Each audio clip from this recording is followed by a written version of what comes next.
ഇന്ന് നമ്മൾ വായിച്ച് ധ്യാനിക്കുക ജോബിന്റെ പുസ്തകം 9-10 അധ്യായങ്ങളാണ്. അധ്യായം 9, ജോബിന്റെ മറുപടി. ജോബ് പറഞ്ഞു, അത് അങ്ങനെ തന്നെ. ഒരുവന് ദൈവത്തിന്റെ മുൻപിൽ എങ്ങനെ നീതിമാനാകാൻ കഴിയും?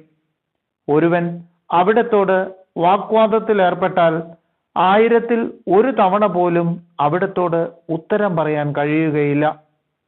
അവിടുന്ന് ജ്ഞാനിയും ബലിഷ്ഠനുമാണ്. അവിടത്തോട് എതിർത്ത് ആർ ജയിച്ചിട്ടുണ്ട്? അവിടുന്ന് പർവ്വതങ്ങളെ നീക്കിക്കളയുന്നു, തൻ്റെ കോപത്തിൽ അവയെ മറിച്ചു കളയുന്നു, എന്നാൽ അവ അതറിയുന്നില്ല. അവിടുന്ന് ഭൂമിയെ പ്രകമ്പനം കൊള്ളിക്കുന്നു, അതിൻ്റെ തൂണുകൾ വിറയ്ക്കുന്നു. അവിടുന്ന് സൂര്യനോട് കൽപ്പിക്കുന്നു, അത് ഉദിക്കുന്നില്ല. അവിടുന്ന് നക്ഷത്രങ്ങൾക്ക് മുദ്ര വയ്ക്കുന്നു. അവിടുന്ന് മാത്രമാണ് ആകാശത്തെ വിരിച്ചത്. അവിടുന്ന് സമുദ്രത്തിലെ തിരമാലകളെ ചവിട്ടി മെതിക്കുന്നു. സപ്തർഷി മണ്ഡലം, മകയിരം, കാർത്തിക എന്നിവയെയും തെക്കേ നക്ഷത്രമണ്ഡലത്തെയും അവിടുന്ന് സൃഷ്ടിച്ചു. ദുർജ്ഞേയമായ മഹാകൃത്യങ്ങളും എണ്ണമറ്റ അത്ഭുതങ്ങളും അവിടുന്ന് പ്രവർത്തിക്കുന്നു. അവിടുന്ന് എന്നെ കടന്നു പോകുന്നു, ഞാൻ അവിടുത്തെ കാണുന്നില്ല.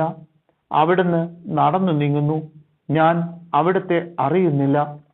അവിടുന്ന് പിടിച്ചെടുക്കുന്നു, തടയാൻ ആർക്ക് കഴിയും? എന്താണ് ഈ ചെയ്യുന്നത് എന്ന് ആർക്ക് ചോദിക്കാൻ കഴിയും? ദൈവം തൻ്റെ കോപത്തെ പിൻവലിക്കുകയില്ല. റാഹാബിന്റെ സഹായകർ അവിടുത്തെ മുൻപിൽ കുമ്പിടുന്നു.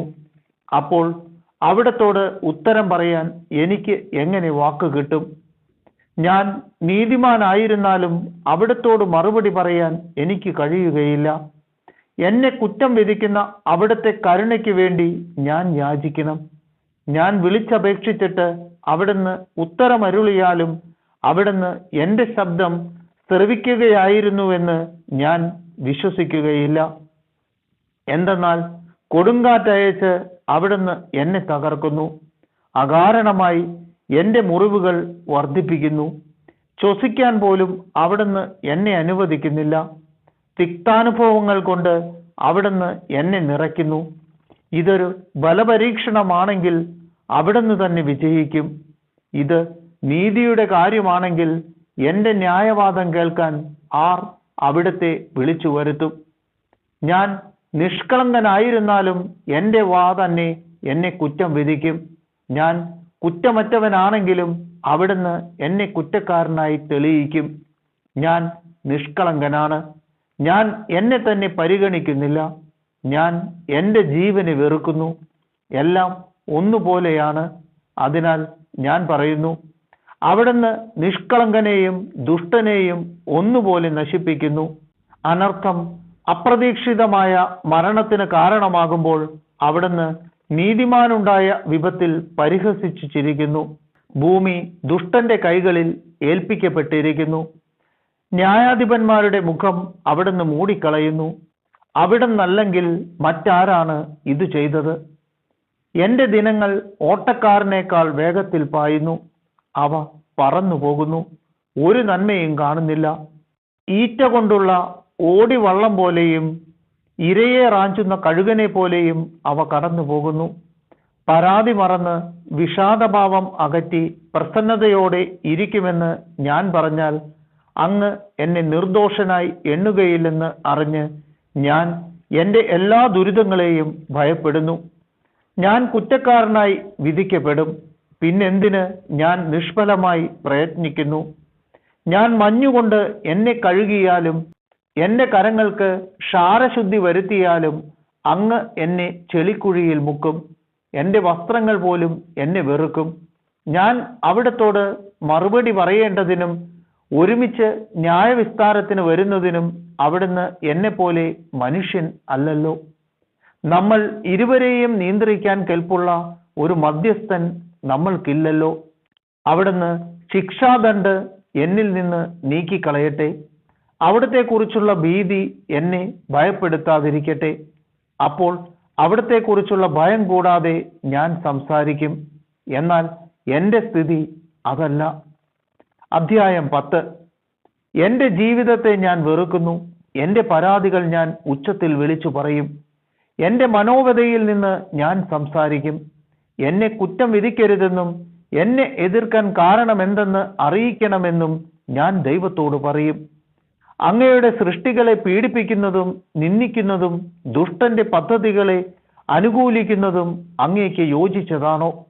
ഞാൻ നിഷ്കളങ്കനാണെന്നും അങ്ങയുടെ കരങ്ങളിൽ നിന്ന് എന്നെ രക്ഷിക്കാൻ ആരുമില്ലെന്നും അറിയുന്ന അങ്ങ് എൻ്റെ അനീതികളും പാപങ്ങളും അന്വേഷിച്ച് കണ്ടുപിടിക്കാൻ അങ്ങേക്ക് മനുഷ്യ നേത്രങ്ങളാണോ ഉള്ളത്?